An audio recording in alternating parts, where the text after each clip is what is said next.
اسمي شيرين، متجوزة راجل محترم دكتور مشهور، وعندي ولدين وبنت. الولد الكبير اسمه علي وعنده 6 سنين، والبنت الصغيرة اسمها ليلى عندها 3 سنين. كنت محتاجة حد يساعدني في البيت عشان مش قادرة على الشغل لوحدي، والحمد لله ظرفنا المادية كويسة، ممكن نجيب شغالة واتنين وتلاتة كمان لو حبينا.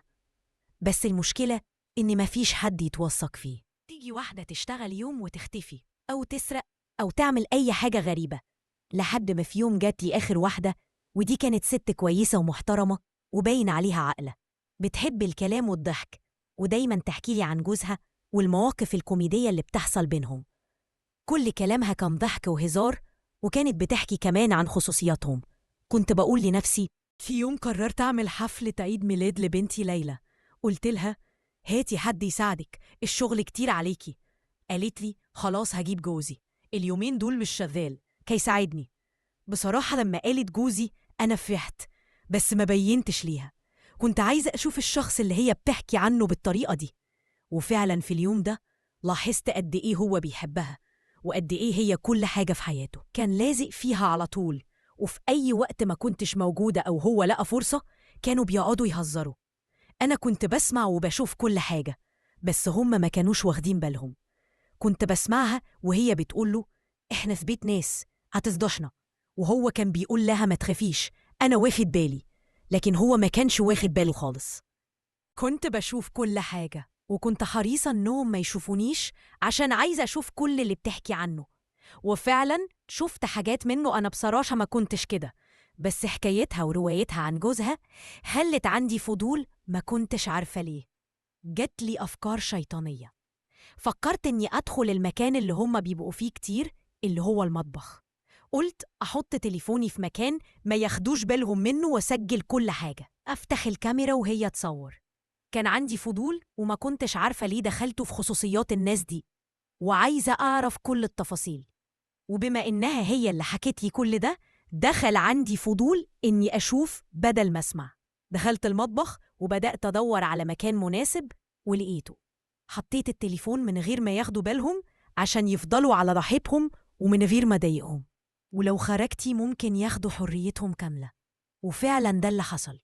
قلت لها هخرج نص ساعة، وفعلا خرجت وبدأت أشتري حاجات. كان في حاجات فعلا ناقصاني، بس أنا كنت قصدي أتأخر. رجعت بعد ساعة تقريبا، ودخلت المطبخ بحجة إني أحط الحاجات اللي جبتها. أخدت التليفون من غير ما ياخدوا بالهم، ورحت على أوضتي وقفلت الباب. فتحت التليفون عشان أشوف اللي صورته. اللي شفته كان بيقول إنهم كانوا مستنيين بس إني أخرج. أنا حطيت التليفون وخرجت في الحفلة دي. بصراحة فضلت أبص عليه، ما قدرتش أشيل عيني من عليه. حتى مراته الشغالة كنت ببصلها بحسد، كنت بحسها عليه. الحفلة خلصت وكل واحد مشي. اليوم عدى خير. وفي اليوم التاني بدأت أتكلم مع الشغالة. قلت لها بصراحة أنا بحسدك على جوزك. قالت لي وليه تحسدي لي عليه؟ قلت لها كل اللي انتي بتحكي لي عنه. قالت لي مش هتحسدني غير واحدة ناقصها الحاجة دي. وقالت لي لكن الحياة مش فيها غير الحاجة حاجة دي، كل واحد وناقصه حاجة، وكل واحد بيدور على اللي ناقصه. قالت لي في ناس معاها فلوس بس ناقصها حاجات تانية كتير، وفي ناس معاها كل الحاجات دي بس ما معرش فلوس. وقالت لي كل واحد وناقصه حاجة، وزي ما انتي شايفة حالنا، لو ما اشتغلناش مش هنلاقي ناكل. قلت لها كل الناس لو ما اشتغلتش مش هتلاقي تاكل. قالت لي لأ، أنا قصدي إن إحنا بنشتغل يوم بيوم. وقالت لي هقولك ساعات حتى لما بكون معاه ما بكونش طايقاه، وما يغركش الكلام اللي قلتهولك، هو أصلاً بيحب نفسه وبيحس بنفسه بس، ما عندوش مشكلة إذا كنت أنا مبسوطة أو لأ. وقالت لي ده غير إنه لما بيعوز حاجة بيجي يقولهالك على طول من غير ما يقول أي كلمة حلوة. الكلام اللي قالته لي الشغالة غير أفكار ومفاهيم كتير عندي.